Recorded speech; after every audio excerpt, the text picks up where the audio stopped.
സ്ഥാനത്തും അസ്ഥാനത്തും ഇപ്പം എന്തൊക്കെ ഈ കരിസ്മാറ്റിക് ഫയർ വീരന്മാർ ഉപയോഗിക്കുന്ന ഒരു മാർക്കറ്റിംഗ് പദമാണ് ഉണർവ്.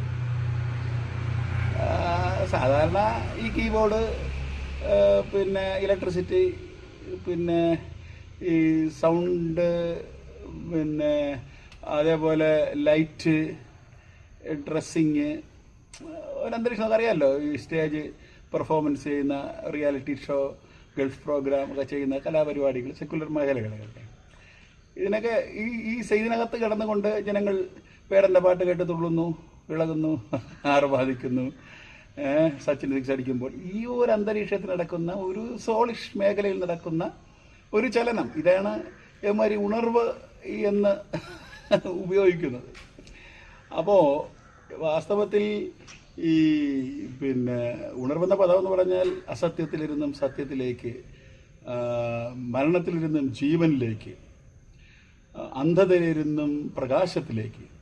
അപ്പോൾ വാസ്തവത്തിൽ കൊറോണ സമയത്ത് പ്രകൃതി എന്ന് പറയുന്നില്ല, ദൈവത്താൽ ഒരു മാറ്റം മനുഷ്യൻ്റെ മനസ്സുകൾ എല്ലാ മതക്കാരുടെ ഉള്ളത്തിനകത്ത് വന്നു. ദൈവം, ഞാൻ, ദൈവം, ഇടയാളുകൾ ഒന്നുമില്ല. ഏകദേശം ജനങ്ങളൊക്കെ പഠിച്ച ഒരു വിഷയമാണ്.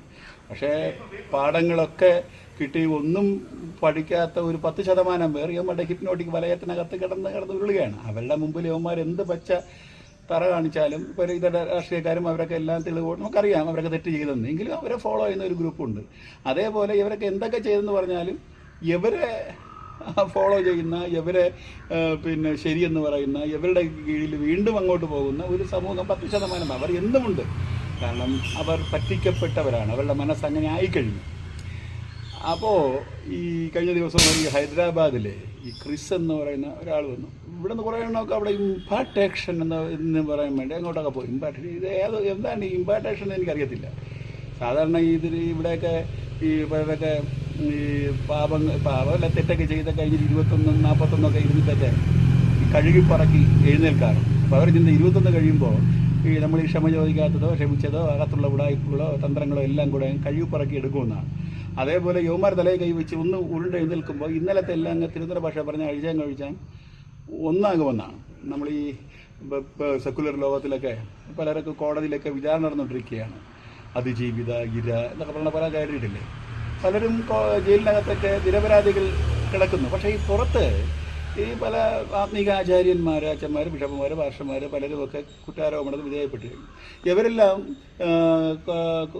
കുറേ ദിവസം കഴിഞ്ഞിട്ട് ഇവർ പറഞ്ഞു ഞങ്ങൾ കുറ്റവിമുക്തരായി എന്ന് പറഞ്ഞ് പുറത്തു വന്നു. ഈ പോക്സോ കേസെന്നോ പീഡനമെന്നോ അതെന്നോ ഇതെന്നൊക്കെ ഞങ്ങൾക്ക് തെറ്റ് ചെയ്തില്ല ജനങ്ങളുടെ സമർത്ഥിക്കുന്നു. വാസ്തവത്തിൽ ഇവരുടെ അവിടുത്തെ റിസൾട്ട്, അവരുടെ ആ വിധി പകർപ്പൊന്ന് നോക്കിയാൽ ഇവർ നിരപരാധിയാണെന്ന് ആരെങ്കിലും പറയത്തില്ല. പ്രോസിക്യൂഷനിൽ തെളിവ് കിട്ടിയിട്ടില്ല, അത് കിട്ടിയിട്ടില്ല, ഹോഷ് ചെയ്തു, ഇങ്ങനെയൊക്കെയുള്ള വിഷയങ്ങൾ വരുമ്പോൾ ഇവർ എന്തായാലും അവരുടെ ഉള്ളത്തിനകത്ത് തന്നെ ഞങ്ങൾ തെറ്റ് ചെയ്തു, ഞങ്ങളെ ഇവിടെ കൂടിയൊക്കെ അഡ്ജസ്റ്റ് ചെയ്ത് അവിടെ ജയിച്ചു, ഇവിടെ ഞങ്ങളുടെ ഈ ജയം, ഞങ്ങൾ ഇന്ന് നേടിയിരിക്കുന്ന ജയം അത് എനിക്ക് അവകാശമുള്ളതല്ല എന്ന് മനസാക്ഷിയുള്ളവൻ്റെ അകത്ത് കുത്തിക്കൊണ്ടിരിക്കും. അപ്പോൾ ഇങ്ങനെയൊക്കെയുള്ളവന്മാരുടെ ഇടയ്ക്കലും ഈ മലദേവന്മാരുടെ ഹാന അവിടെ ഇവിടെയൊക്കെയുള്ള പൂജിക്കുന്ന കുറേ എണ്ണമൊക്കെ ഉണ്ട്. ഇവിടെ നിന്നൊക്കെ അവന്മാരൊക്കെ അടുത്തൊക്കെ തലയിൽ കൈയൊക്കെ ഉരുണ്ടഴിക്കുമ്പോൾ ഇങ്ങനെയൊക്കെയുള്ള കാര്യങ്ങളൊക്കെ ഒന്ന് ഡിലേറ്റായി പോകുമെന്നൊരു ചിന്താഗതിയുണ്ട്. ഈ ബെന്നി ഹിന്ന് ഈയിടയ്ക്ക് പണ്ട് റേനാഡ് ബോങ്ക് അവിടെ വന്നപ്പോൾ ഇവിടെ സീസൺ എന്ന് പറയുന്നൊരു പാസ്റ്റർ അവിടെ കടന്നു ചെന്ന് ഇമ്പാർട്ടേഷൻ പ്രാപിച്ചെന്ന് പിന്നെ പറഞ്ഞിട്ട്. പക്ഷെ കണ്ടുകൊണ്ടെന്ന് പറഞ്ഞു അദ്ദേഹത്തിന് ഇമ്പാർട്ടേഷൻ ഇല്ല, സെക്യൂരിറ്റി തൂക്കിയെടുത്ത് തറയെടുത്തിട്ട് അവൻ്റെ ഇമ്പാർട്ടേഷനായപ്പോഴാണ് ആത്മവിശ്വരായത്. അതവിടെ ഇരിക്കട്ടെ. ഇതൊക്കെ എല്ലാം എന്ന് പറഞ്ഞാൽ സൈക്കോളജിക്കൽ ലോകത്ത് നടക്കുന്നൊരു വിക്രിയകളാണ്. ഇവിടെ മാത്രമല്ല, യുവമരെ കാണുമ്പോൾ രോമാഞ്ചമാകുന്നത് ഇപ്പം നമുക്കറിയാം. ഈ രാഹുൽ ഗാന്ധി കണ്ടപ്പോൾ ഒരു പെൺകൊച്ച് പരവശാകുന്ന കണ്ടു. മോഹൻലാലിനെ കാണുമ്പോൾ, മെസ്സിയെ കാണുമ്പോൾ, നമ്മൾ കാത്തിരുന്ന വീരപുരുഷന്മാരെ കാണുമ്പോൾ, സുരേഷ് ഗോപിയെ കാണുമ്പോൾ, സംഗിണികളും അവരൊക്കെ എല്ലാം ഇത്രയേ ഉള്ളൂ. അപ്പോൾ ഈ ദൈവത്തിനും മനുഷ്യനും ഇടയിൽ ഇടയാളുകൾ, പുണ്യവളന്മാർ, ജപമാല എന്നൊക്കെ പറഞ്ഞ ആർസികാരെ അവന്മാരൊക്കെ കുറ്റം പറയുന്നത് നിങ്ങളൊക്കെ പറയാൻ യോഗ്യതയില്ല. കാരണം നിങ്ങൾ അതിൻ്റെ ഇടയിൽ ബെന്നിനെയും യുവമാരെയൊക്കെ ഇമ്പാർട്ടേഷൻ എന്നൊക്കെ പറഞ്ഞ് വച്ച് വിലയും കൊടുത്ത് പൈസയും കൊടുത്ത് ഫണ്ടിലെ കസേരയ്ക്ക് സീറ്റും ബുക്ക് ചെയ്ത് നിങ്ങൾക്ക് അവിടെ പോകുന്നതെല്ലാം ഇത് ചെയ്യുന്നതിനേക്കാളും പരിതാപമാണ്. അപ്പോൾ ഉണർവിൻ്റെ ഒന്നാമത്തെ ഘട്ടം, പിന്നെ സത്യം ഉണർന്നാമത്തെ ഘട്ടം കൊറോണ സമയത്ത് നടന്നു. പിന്നെ ഇപ്പം പോപ്പ് പല കാര്യങ്ങൾ, ഇനിയിപ്പോൾ ഈ വിഗ്രഹാരാധന ഇതൊക്കെ എല്ലാം കഴിഞ്ഞൊക്കെ വരുമ്പോൾ ഏത് ജാതി മതസ്ഥനും ഏതൊരു വ്യക്തിക്കും ദൈവമേ എന്ന് കണ്ണടച്ചുകൊണ്ട് വിളിക്കാൻ തക്കവണ്ണമുള്ള ഒരു പ്രാവീണ്യം. അതാണ് യേശു അതല്ലേ പഠിപ്പിച്ചത്, സ്വർഗസ്ഥനായ എൻ്റെ പിതാവേ. അപ്പം ആ ഒരു അളവിലേക്ക് ജനം കൊണ്ടുവരും. പക്ഷേ നീയൊക്കെ നടത്തുന്നത് എന്തിനാണ്? നീയൊക്കെ ക്രിസ്തുവിലേക്കല്ല, നിന്നിലേക്കാണ് ഇന്ന് നടക്കുന്നുണ്ട്. ഇന്നൊക്കെ എല്ലാ ഉരുവാരപ്പെട്ട കേരളത്തിനകത്ത് കിടക്കുന്ന എല്ലാം ബിസിനസ് മഫിയകൾ പാവപ്പെട്ടവരുടെ പൈസ ഉണ്ടാക്കി ഒന്നുമില്ലാത്തവനായി ഇറങ്ങിയിട്ട് കോടികൾ ഉണ്ടാക്കിയിട്ട് പിന്നെ ബിനാമികളാൽ വസ്തുക്കൾ വാങ്ങിക്കുന്നു, പലയിടത്ത് പ്രോപ്പർട്ടി, ഓരോരുത്തന്മാരെ പേരുകളൊന്നും പറയുന്നില്ല, എല്ലായിടത്തും കണക്കുകൾ അറിയാം, പ്രോപ്പർട്ടി വാങ്ങിച്ചിടുന്നു. എന്നിട്ടിപ്പോൾ സംഘപരിവാറിൻ്റെ നേതാക്കന്മാരാണ് കമ്പനി. കാരണം FCR ഇതൊക്കെ വിഷയങ്ങൾ, വടക്കേ ഇന്ത്യയിലൊക്കെ പീഡനങ്ങൾ വരുമ്പോൾ ഇവന്മാർ വാടയ്ക്കുന്നു. തുറന്നു കഴിഞ്ഞാൽ ഇവന്മാർ ED ചെക്ക് ചെയ്യും. ആ നിലയിൽ അവന്മാരുമായിട്ട് താതാത്മ്യപ്പെട്ട് പൊയ്ക്കൊണ്ടിരിക്കുകയാണ്. യുവമാരുടെ ബിസിനസ് സ്ഥാപനങ്ങൾ എവിടെയെങ്കിലും ഒരു മീറ്റിംഗ് വയ്ക്കുമ്പോൾ അവർക്ക് അവിടെ ക്രിസ്തു ഉരുവാകപ്പെടണമെന്നല്ല, അതിനകത്തുള്ളൊരു ബിസിനസ്സിൽ കുറച്ച് ഒത്തിരി പൈസ ഉള്ളവന്മാരെ എടുത്ത് ഇവരിലേക്ക് പങ്കാളിത്തം വയ്ക്കുക. കുറേ ദിവസം കഴിയുമ്പോൾ യുവമാരന്മാരും തമ്മിൽ ഉടക്കുക. അങ്ങനെ തിരുവനന്തപുരം മുതൽ കന്യാകുമാരി കാശ്മീർ വരെ എത്ര എണ്ണ യുവമാരുടെ ഉടായ്പിനാൽ തകർന്ന് അടിയപ്പെട്ടിട്ടുണ്ട്. ഇതെല്ലാം അറിഞ്ഞിട്ടും ഇവൻ്റെയൊക്കെ മുമ്പിൽ വെച്ച് ഇവൻ്റെയൊക്കെ വീട്ടിലുള്ളവരെ യൗമാർ പച്ച പാപം എന്ന വാക്ക് ഞാൻ ഉപയോഗിക്കുന്നു, തെറ്റ് ചെയ്താലും കണ്ടുകൊണ്ടിരുന്നാലും പിന്നെയും അവൻ്റെയൊക്കെ വീട്ടിലുള്ളവരെ അടുത്ത ആഴ്ച പള്ളിയിൽ വിടും. ഇതാണ് മതം മനുഷ്യനെ മയക്കുന്ന കറുപ്പെന്ന് പണ്ട് കാൾ മാർക്സ് പറഞ്ഞതിൻ്റെ കാര്യം. സുഹൃത്തുക്കളെ, വിശ്വാസികളെ, സ്നേഹിതരെ, ഇമ്പാർട്ടേഷൻ എന്ന ഒരു വാക്ക് ഉപയോഗിച്ച് അവിടെ പോയിട്ട് എന്തൊക്കെ ഒരു ഇക്ലി പ്രാപിച്ചിട്ട്, കാരണം ഏതിനും ഒരു ഹാങ് ഓവർ ഉണ്ട്.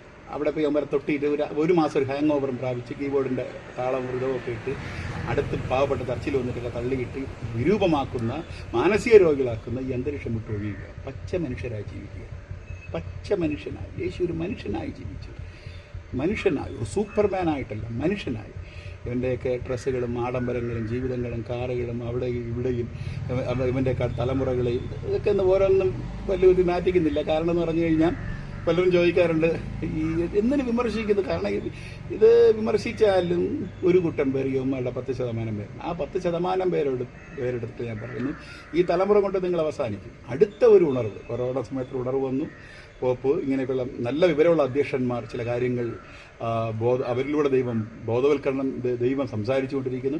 അടുത്ത ഉണർവിനകത്ത് ഈ 10% ഹിപ്നോട്ടിക് വലയത്തിനകത്ത് കിടക്കുന്ന അവിയൽ വിശ്വാസികൾ രക്ഷിക്കപ്പെട്ട കൈവെക്കാട്ടെ കൈവെക്കാം, അത് രോഗശാന്തി കിട്ടിയോ കൈവെക്കാം, ഇല്ലാത്ത ക്യാൻസർ കൈവെക്കുന്നു, വന്നു പോയി. ഇവരുടെ പ്രസംഗത്തിന് ലാസ്റ്റിൽ ക്ലിപ്പിടാൻ വേണ്ടി ഉള്ളവർ ഇതെല്ലാം പുല്ല് വൈക്കോല് മരം പോലെ കത്തി എരിയപ്പെടും. വിലയേറിയ കല്ലുകൾ ക്രിസ്തു അല്ലെങ്കിൽ ഡിവൈനിറ്റി, ദൈവം മനുഷ്യൻ, ആ ഒരു ബന്ധം അത് മാത്രം നിലനിൽക്കും.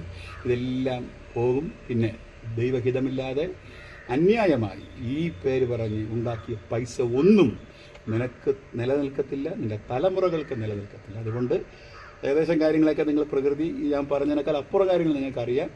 വളരെ ജ്ഞാനത്തോടെ നിങ്ങൾ ഇത് കേൾക്കുക, നിങ്ങളുടെ വീട്ടിലുള്ളവരെ ബോധവൽക്കരണം നടത്തുക. ഇമ്പാർട്ടേഷൻ എന്നൊരു വാക്ക് ഉപയോഗിച്ച്, അങ്ങനെ ഞാൻ പറഞ്ഞ് ഉപസംഹരിക്കുകയാണ്, ഉപയോഗിച്ച് പള്ളിക്കകത്ത് കിടന്ന് താളം തെല്ലുന്ന ഒരൊറ്റ എണ്ണത്തിനെ നിങ്ങൾ വിശ്വസിക്കരുത്. അമ്മയുടെ കൈക്കീഴിൽ കൊണ്ട് തല വച്ചു കൊടുക്കരുത് എന്നുകൂടെ പറഞ്ഞ് ഈ വീഡിയോ ഞാനിവിടെ ഉപസംഹരിക്കുകയാണ്. ഓക്കെ.